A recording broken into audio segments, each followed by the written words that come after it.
बिस्मिल्लाहिर्रहमानिर्रहीम। अस्सलामु अलैकुम नाज़रीन, मैं हूं आपके साथ फैज़ुल हसन मलिक और इस वक्त मैं मौजूद हूं इस्लामाबाद के मैरियट होटल में। मेरे रकम में आप देख भी सकते हैं कि पाकिस्तान तहरीक इंसाफ की जानिब से एक प्रेस कॉन्फ्रेंस जो है वो जारी है और शेर अफजल मरवत जो है वो पाकिस्तानी मीडिया और इंटरनेशनल मीडिया को आगाह कर रहे हैं। यहाँ पर तकरीबन 70 से ज़ायद मुल्क भर से जो उम्मीदवार हैं वो यहाँ पर मौजूद थे और वो आए और उन्होंने अपने अपने हल्के के बारे में बताया कि किस तरह हमारे साथ धांधली हुई है, हम लोग जीत रहे थे। रात के वक्त जितने भी रिजल्ट थे उन्होंने यहाँ पर प्रेजेंटेशन भी दिए, यहाँ पर दिखाया गया है मीडिया पर भी कि किस तरह उनके रिजल्ट को सुबह होते ही तब्दील कर दिया गया। जो जिन उम्मीदवारों को जिताया गया यहाँ पर वो उम्मीदवार दूसरे नंबर पर भी नहीं थे, बल्कि कुछ उम्मीदवार तीसरे नंबर पर थे और कुछ चौथे पाँचवें नंबर पर थे। इस तरह सब ने अपनी अपनी प्रेजेंटेशन दी। यहाँ पर जो सबसे ज़्यादा अहम बात की इंटरनेशनल मीडिया, सबसे पहले सलमान अकरम राजा है, उन्होंने इंग्लिश में भी बात की, मीडिया को बताया, इंटरनेशनल मीडिया को आगाह किया कि ये हमारा मुकदमा है, इसको मीडिया पर उठाया जाए और बताया जाए, कौम को और पूरी दुनिया के सामने रखा जाए कि ये हमारे साथ है। और फॉर्म 45 जो हैं वो भी हमारे पास मौजूद है और जो लोग कह रहे थे कि फॉर्म 45 हैं उस पर जो आर रोज़ के और प्रेजाइडिंग ऑफिसर के साइन नहीं है, उन्होंने दिखाया किस तरह हमारे पास जो मौजूद है और हम कुरान पे हाथ रखने को भी तैयार हैं कि ये जो हमारे पास फॉर्म 45 हैं ये असली मौजूद हैं। और अगर जो हमारे जो मुखालिफ उम्मीदवार हैं वो अब इस बात को अगर चैलेंज करते हैं, वो अपने 45 लेकर आएँ तो हम जीत उनको दे देंगे। इस तरह शौकत बसरा ने बात की, रिहाना डार जो सियालकोट से आई थी, उन्होंने भी कहा कि मेरे पास फॉर्म 45 है और मेरे साथ किस तरह जुल्म और जबर किया गया। ख्वाजा आसिफ की बिना पर मैं एक घरेलू खातून थी, कुरान पाक पढ़ाती थी, मेरा सियासत के साथ कोई ताल्लुक नहीं था, मेरे बेटों के साथ जुल्म और ज्यादती की गई।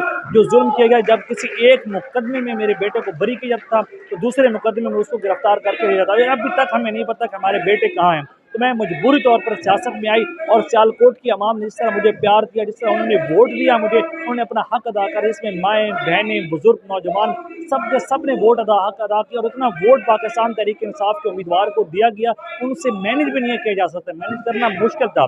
और इस वक्त भी मैं मौजूद इस्लामाबाद के मेरियट होटल में, आप मेरे अकम में बिल्कुल देख सकते हैं कि शेर अफजल मरवत इस वक्त भी इंटरनेशनल मीडिया को ब्रीफिंग दे रहे हैं कि किस तरह इमरान खान का बयानिया को दबाया गया है।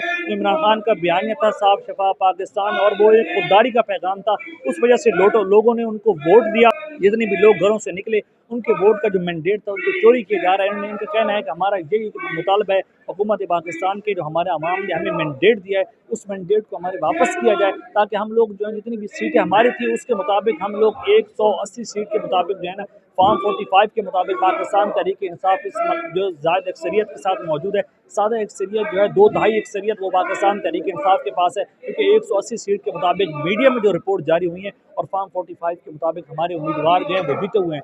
मगर उसके बावजूद यहाँ पर रात के वक्त जो था हम जीते हुए थे, सुबह 3 बजे के बाद ये सारा सिस्टम तब्दील कर दिया। याज मीर जो थे वो चकवाल से, उन्होंने भी बताया कैसे ये सिस्टम सारा तब्दील किया गया, तबाह हो रहा है और जब तक पाकिस्तान में जमहूरियत नहीं आएगी इस मुल्क का कोई फ़ायदा नहीं होगा। इस जो रिज़ल्ट हैं और जैसे जो हुकूमत आगे बननी जा रही है इसमें सियासी अदम इस्तेकाम पैदा होगा, मुआशी अदम इस्तेकाम पैदा होगा। इससे पहले भी जो पाकिस्तान है वो बहुत सारी मुश्किलात का सामना कर रहा है, बहुत सारे बुरानों में जो गिरा हुआ है। अगर ये मसाइल हल नहीं किए गए तो एक हुकूमत नहीं आती अवामी मैंडेट लेकर तो ये मसाइल हल नहीं हो सकेंगे। अयाज मीर साहब ने भी बताया किस तरह उनके हक में डाका डाला गया। सुबह 3 बजे तक वो जो जीत रहे थे, उसके बाद जो आर रोज़ के ऑफिस से प्रेजाइडिंग ऑफिसर थे वो अपने जो थे उनके पास थैले थे वोट के, वो लेकर गए वहाँ पर, मगर उनसे आगे से वो थैले वसूल ही नहीं किए गए। फॉर्म 45 जो है उनसे लिए नहीं गए। फॉर्म 47 जो है फॉर्म 45 के बगैर जो है उसकी कोई हैसियत नहीं है, तो कैसे उसका रिजल्ट अनाउंस कर सकते हैं, मगर उन्होंने कर दिया। आज हम आपके सारे सामने फॉर्म 45 जो है, सुप्रीम कोर्ट ऑफ पाकिस्तान में भी हमारी पिटीशन दायर है, इस्लामाबाद हाई कोर्ट में भी हमारी पिटीशन दायर है। हम सब ने फॉर्म 45 यहाँ पर अपने दिखाए हैं। और यहाँ पर दूसरी बात यह है कि इमरान खान साहब की बहन अलीमा खान वो भी यहाँ पर मौजूद है, वो ज़मीन पर बैठकर यहाँ पर तमाम जो प्रेस कॉन्फ्रेंस है वो सुन रही थी, आम लोगों के साथ मौजूद थी। आमिर डोगर यहाँ पर मौजूद थे, अयाज मीर साहब थे वो मौजूद थे, सलमान अकरम राजा, रऊफ हसन और पूरी क़यादत पाकिस्तान तहरीक इंसाफ की जी वहाँ पर मौजूद थी। 2 बजे ये प्रेस कॉन्फ्रेंस स्टार्ट हुई है और अभी 3 घंटे से ज़ायद का वक्त हो गया, अभी तक ये जारी है और तमाम उन्होंने मीडिया और इंटरनेशनल मीडिया को इस बारे में ब्रीफ किया है। और यहाँ पर हमें एक अनोखा एहतजाज करते हुए भी नजर आया। सिंध की असम्बली से जो उम्मीदवार था वो जीता हुआ था, उन्होंने अपने फॉर्म 45 जो उनकी कॉपीज करा के अपने गले में डाल ली थी और वो दिखा रहे थे कि उन्होंने कहा था कि मेरे ऊपर दहशतगर्दी का मुकदमा दर्ज कर दिया गया, मैं एक उम्मीदवार हूँ, अपनी कौम को रिप्रेजेंट कर रहा हूँ, अपने वोटर को रिप्रेजेंट कर रहा हूँ और मुझ पर दहशतगर्दी का मुकदमा दर्ज कर गया। बजाय इसके कि सियासत में जो एक उम्मीदवार होता है उसको कंपेन करने का मौका मिलता है, वो अपने वोट के लिए लोगों के पास जाता है, मगर यहाँ पर उल्टा हुआ कि हम पर दहशतगर्दी के मुकदमे दर्ज कर दिए गए। और उन्होंने कहा कि हम लोग जो कुरान पे हाथ रख के कहने को तैयार है कि फॉर्म 45 है और अगर वो हमारे जो उम्मीदवार हैं जिनको जितवाया गया है, अगर वो इस बात का कर दें, वो कह दें कि हमारे कुरान पे हाथ रख के फार्म 45 झूठे हैं, तो हम लोग जो है जीत उनको दे देंगे। अगर वो मीडिया पे साबित कर दें, अगर वो इलेक्शन कमीशन में साबित कर दें, सुप्रीम कोर्ट, हाई कोर्ट, किसी भी फॉर्म पे वो हमें चैलेंज कर दें अगर वो हम झूठे हैं तो, लेकिन इसके बावजूद हमारा जो है हमें किसी भी जगह पर जो है ना रिलीफ नहीं मिल रहा। तो उन्होंने मीडिया से ये रिक्वेस्ट की है कि मीडिया जो है इसको नेशनल और इंटरनेशनल लेवल पर हाईलाइट करे और ये जो जितने भी फार्म 45 है इसके मुताबिक पाकिस्तान का इलेक्शन कमीशन जो है वो रिजल्ट को चेंज किया जाए।